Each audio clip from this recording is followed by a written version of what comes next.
It is another edition of social and community news on the People's Tele OGTV. I am Bukola Agbakisu. In this package, a first report confirms the general Nigerian saying, what a man can do, a woman can do better. It is the story of a female commercial motorcycle rider popular around Obadaoko, one of the outskirts of Abeokuta. A second report takes us to Makunwomi in Ogunwaterside local government area of the state, where the ancient concept of human transaction, trade by barter, is still being practiced. Personality of the week will, as usual, bring down the curtains of the program. Stay with us. I'll be back shortly.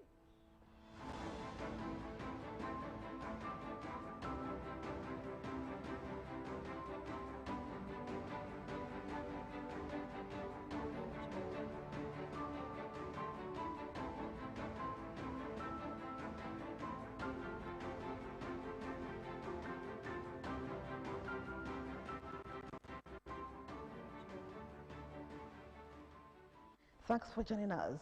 Commercial motorcycle riding business is a trade that is synonymous with men due to a whole lot of risks and difficulties attached to it.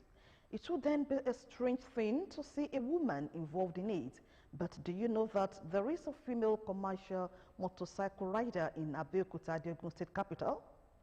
And the question is, can you ride on a bike with a female piloting the affairs? Let's join Benga Adekoya on a trip to Obadaoko as he takes us through the world of Mrs. Taiwo Babatunde, a female commercial motorcycle rider who dares what is regarded as the main trade to feed her family.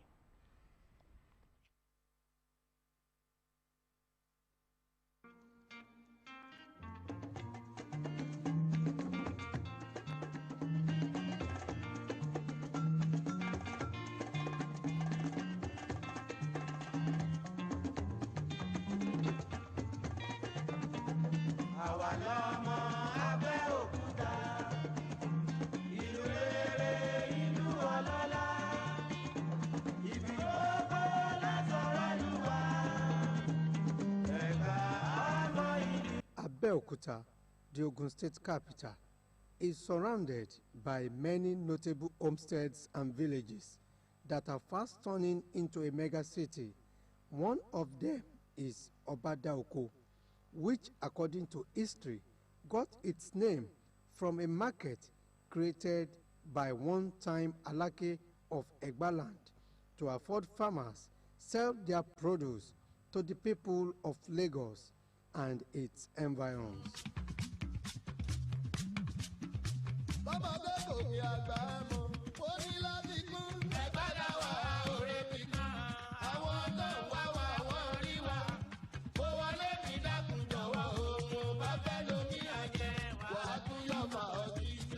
Obada, a short form of Ojati Obadasile in Yoruba language, which means a market created by a king, is our destination today.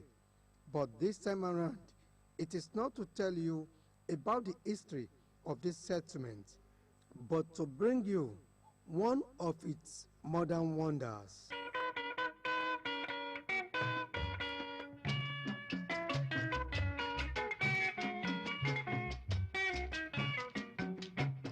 Welcome to the popular Health Center Junction in Obadaoko, a place synonymous with an unusual and an attestation of the saying that what a man can do, a woman can do better.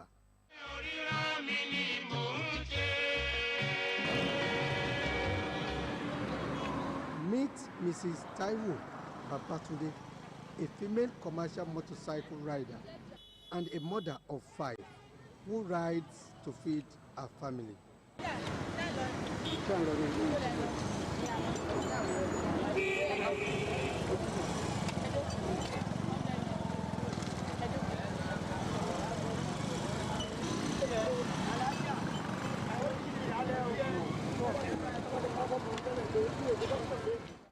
Orúkọ mi ni Babatunde Taiwo. Mo jẹ́ ọmọ bíbí ìlú Ìbíyàn ní Yewa North tí mò ń gbé ní Ọ̀bádà Oko. Èmi àtọkọ mi ti jà fún ìdí kan tàbí kejì. Ọ̀dọ̀ mi ni àwọn ọmọ mi wà, mo ti bímọ 5. Nínú ìgbà kòró yẹn, kò sí nǹkan táwọn ọmọ mi máa jẹ rárá. Kò wá sí nǹkan táwọn ọmọ mi máa jẹ ní ọjọ́ náà. Èyí ló mú mi wá sí Tamak. Ìgbà tí mo dé Tamak, orí Tanṣó tí gbogbo wa mọ̀ sí Ṣeun. Ó ní Tanṣó, ó ní ìyẹn mo ní, mo fẹ́ gun ọ̀kadà. Látara àwọn ọmọ mi ò tí ì jẹun ní àwọn ọmọ yẹn ò tí ì jẹun lékẹ̀. Mo ní wàláhì Tanṣó, mo tilẹ̀kùn mọ́ àwọn ọmọ yẹn tí mo fi wá táǹsì ni o. Ó ní ó yá gba kọ́kọ́rọ́. Ó yá lọ ṣiṣẹ́ kó fi gbówó oúnjẹ fáwọn ọmọ yẹn. So tí bá ní mo fẹ́ gbèrò oúnjẹ yẹn, àwọn ẹlòmíì ò ń sá sẹ́yìn pé àwọn fẹ́ kóbìnrin gbóhùn. But Tanṣó yẹn máa ní, àẹ́gun ó máa gbé yín, expert ni. Ó máa gbé yín, ó máa gbé yín, ó máa gbé yín. Bọ́n yẹn ṣe títí àwọn yẹn ṣáà ń fi mí ṣe yẹ̀yẹ́ ńjọ́ yẹn. Mi ṣáà wojú pé wọ́n fi mí ṣe yẹ̀yẹ́. Mo ṣáà bẹ̀rẹ̀ sí máa kọ orin tí mo fi ń gbé wọn ńjọ́ yẹn. Bí mo ṣe ṣe títí tí mo di ẹni tó ń jíṣẹ́ ọ̀kadà nìyẹn o. Ṣùgbọ́n mo pa 400 naira ní ọjọ́ yẹn. We asked her how it feels being the only woman riding Okada for commercial purposes in Abeokuta. The 35-year-old woman said she feels great and shared her experience on what she uses to encounter with customers, especially the male gender. Ẹ̀sà ìpèníjà pọ̀ o, mo máa ń gbọ́kùnrin. Ìgbà ọkùnrin mo láìkì jù láti máa gbé. So bí pé kò gbẹ́ lómi ibi tó yẹ kán fún ẹ ní 100 naira, tó lọ ná 50 naira sí ẹ. Ibi tó yẹ kán fún ẹ ní 200, wọ́n á fún ẹ ní 100 naira ń bẹ̀. Tó bá dé sọ̀rọ̀ ẹlòmíràn máa bẹ̀ sí sọ̀rọ̀ sí ẹni kàkà kó sọ pé àyè má bínú. No, wọ́n máa bẹ̀ sí sọ̀rọ̀ sí ẹni. Matthew Ogunbayo, popularly called Tanṣó, a male Okada rider, shed small light on how Mrs. Taiwo Babatunde ventured into commercial Okada business. Wá bá mi ní ọjọ́ ìsọ̀bẹ́ kí n fún un ní báìkì pé kò sí nǹkan tí àwọn ọmọ fẹ́ jẹ. So mo dẹ̀ gbé fún un. Ó dẹ̀ lọ fi ṣiṣẹ́. Ó dẹ̀ ìgbà tó dẹ̀ dé. Ó dẹ̀ lọ fi ṣiṣẹ́. Mo ti ní kó kọ́ntínú kó lọ fi ṣiṣẹ́ sí. Ìgbà tó dẹ̀ pa owó tó dẹ̀ ní lówó oúnjẹ. Ó dẹ̀ return báìkì yẹn padà fún mi. So láti gbà yẹn náà mo rò pé ó dẹ̀ ń ṣàdúrà fún mi. Some of our customers and passers-by said it amazes them seeing a woman venture into a trade that is known with men. Seeing her as a lady doing it as for commercial purpose here seems somehow. It's not something that should persist like that. She should stop, because a man, though what a man can do, a lady can do better or whatever, as you say, but this kind of thing is not for woman. So, and it's not advisable for her to do it for a very long time. She knows how to ride very well. So I don't fear about her if she can carry you or if you can join her. So no problem about her. Due to the situation of the country, that is why she is doing it. Otherwise, it's not her job. She's supposed to be at shop. But Mrs. Taiwo Babatunde has this piece of advice for the women folk. Àwọn obìnrin, ẹ má jẹ́ ká máa bẹ̀rù wípé iṣẹ́ kan le láti ṣe. Ẹ fi tèmi Táíwò Babátúndé ṣàríkọ́gbọ́n tí gbogbo èèyàn mọ̀ sí Lady T. Ẹ wo iṣẹ́ yìí ó le púpọ̀. Iṣẹ́ ọ̀kadà kò ń ṣiṣẹ́ tó rọrùn. Ó le púpọ̀. Ṣùgbọ́n kò sí nǹkan téèyàn fẹ́ ṣe. Nípa ìgbìyànjú pẹ̀lú àtìlọ́rùn Ọlọ́run, mo mọ̀ pé tá bá ní ìgbìyànjú pẹ̀lú àtìlẹ́yìn, mo mọ̀ pé gbogbo nǹkan máa dà. Àwọn obìnrin, nǹkan tí Ọlọ́run fún wa, ẹ má jẹ́ ká tà lọ́pọ̀. So, whenever you visit Ọ̀bádà Oko in Abeokuta, don't forget to patronize this woman with a large heart, a woman that dared to enter the men's trade of commercial Okada riding. Gbenga Adekoya, OGTV Social and Community News. Thank you, Gbenga. Before, women are regarded as weaker vessels, but now it is not so.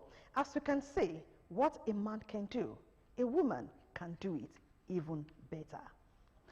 Now, despite the abolition of trade by barter in Nigeria in 1956, the people of Makomi, Ogunwota Side local government area of Ogun State, still practice this culture of exchanging goods for goods and services. Makomi is one of the communities in Ogunwota Side local government where cheap commodities like plantain, fresh and smoked fish are sold. Come along with Yusuf Ganil on this trip to the land where trade by barter still exists.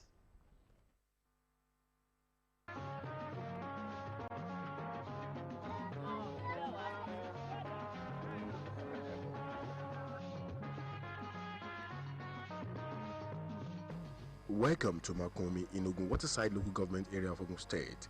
This coastal community, inhabited by the Ijebu people, shares border with Ondo and Lagos State in southwest Nigeria. Still in practice here is the Asian trade by barter concept of trading.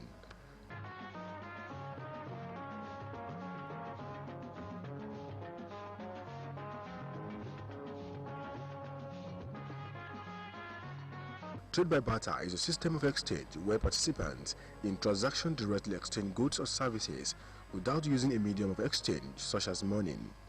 Sorry, kó tó di pé yọ nsìn ṣe làwọn máa wá pé ẹja ọ̀gẹ̀dẹ̀ àbí ọ̀gẹ̀dẹ̀ yìí ẹja ni mo fẹ́ fi gbà so ẹ kó ẹja lẹ̀ so wọ́n á wo iye tí ẹja yẹn tó ìwọ̀n tó tó wọ́n á fi gbọ́ ọ̀gẹ̀dẹ̀ fún yín àbí kẹ́ wo iye tí ẹja tó kẹ́ fi gba gàrí so kò dá wàhálà lẹ̀ wọ́n dẹ̀ ń ṣe láti gbà wá ṣẹ́ nìyẹn wọ́n dẹ̀ ti ta ọjà yìí lẹ́sìn going to 50 years.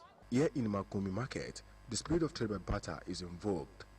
When you talk about Ejini market in those days, Atijere, then you remember Makomi. You know, my mom incidentally was one of the traders some decades ago. She would paddle a canoe all the way from Ondo State, Egbotu, her town, to Makun to trade. After here, moved to the next place where they are having this kind of market, you know. So it's unique, and you must have also seen the uniqueness of this. You know, you can imagine this modern day in our market we still have trade by barter. You know, when we were in school, we read about it, and we all thought that one has gone, but it's still in vogue here, and they do it effortlessly, seamlessly, without reducing. So it is very, very interesting and unique. People from Ondo, Abuja, Kano, Delta, Lagos, Oyo, among other states, every 2-day interval find their way to Makomi market to trade their wares.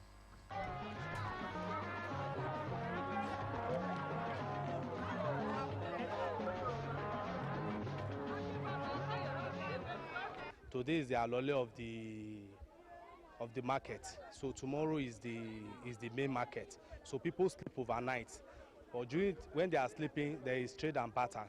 So people use fish to collect plantain, while some use plantain to collect gari.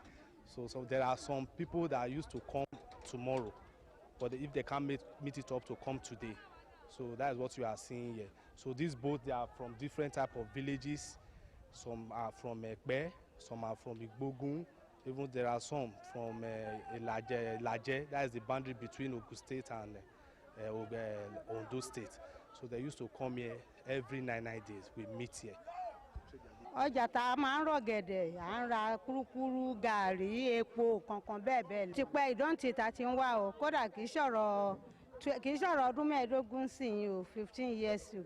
Ṣé ní Èfìrẹ́ yẹn, ọjà wà ń bẹ̀, gbọ́ ọjà ibẹ̀ ò ṣe kínní tí Makun yìí la wá ná gangan. The existence of Makomi market was revealed to us by these community leaders.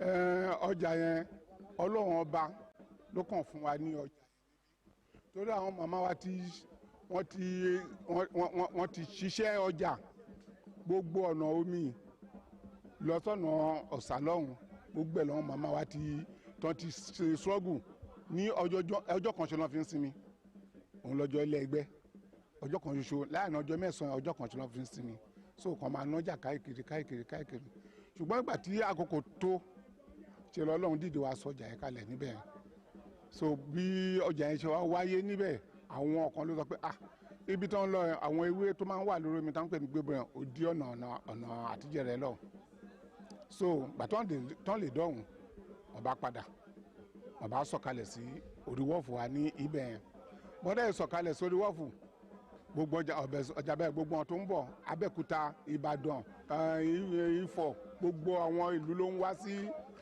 gbogbo wọn ló ń wá sí Makun bí tán wá nájà yẹn so àwọn ìkálẹ̀ ó ní tí n bá ní ẹja mo lè sọ pé n fẹ́ gbọ́ gẹ̀dẹ̀ mo lè fẹ́ sọ pé n fẹ́ gba kúkúrú mo lè sọ pé mo fẹ́ gba gàrí so ẹja trading by barter lájọ fi ń ṣe àkókò yìí ń sìn bí ọjà yẹn dẹ̀ ṣe mọ́ ẹ wọ́n dẹ̀ tẹ́lẹ̀ wọ́n máa nọ́jà fún ọjọ́ mẹ́ta gbáko bọ̀tẹ̀ ń sìn tí wọ́n bá ti wá ní bí àná yẹn ń sìn wọ́n máa ná ọmọjú wọ́n máa tún kọ̀ntínú láàárọ̀ yìí kó bá di nǹkan bí aago méjì ṣaago mélòó ń sìn wọ́n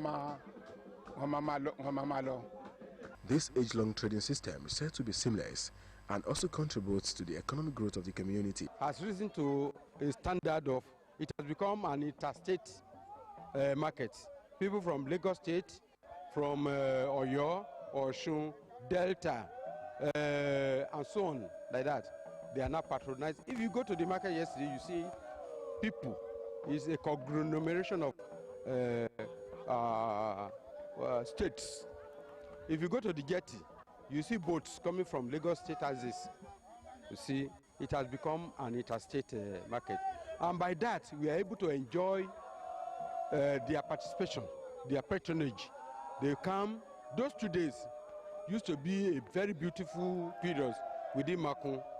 You see, there's nothing you look for that you can't get except a vehicle. We don't sell vehicle in the market. So if people can bring their wares all the way from Delta, all the way from Lagos State and other environment to come and meet us here, we are enjoying it.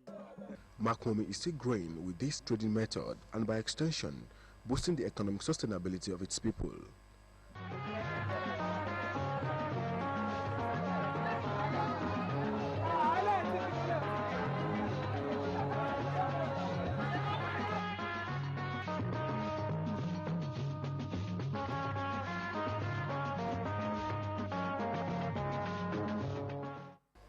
If you have the opportunity to trade your wares by barter, then visit Makuomi Market in Ogun Waterside local government area of Ogun State. Yusuf Ganiyu, OGTV Social and Community News. You've heard it all from Yusuf Ganiyu. When next you want to travel, take a trip to Makuomi in Ogun Waterside local government area of Ogun State to see how trade by barter is being done there. Our personality of the week is drawn from the world of sport. He is Kamaruddin Usman, better known as Kamaru Usman, a Nigerian-American professional mixed martial artist. We take you into the world of the 33-year-old. Nigeria, I always knew that I was destined for something greater, something better. And my parents knew it because I always told them. Once we immigrated here, we kind of had to assimilate and start to partake in the sports that were big here in America. But it wasn't until I found wrestling that I really decided that this is what I wanted to do. Born 11th of May 1987 in Auchi, Edo State, Kamaru Usman, the first African fighter to win an Ultimate Fighting Championship UFC title, moved to the United States when he was 7, finding a passion for wrestling in high school. In 2010, he won a national title while in college at the University of Nebraska, United States.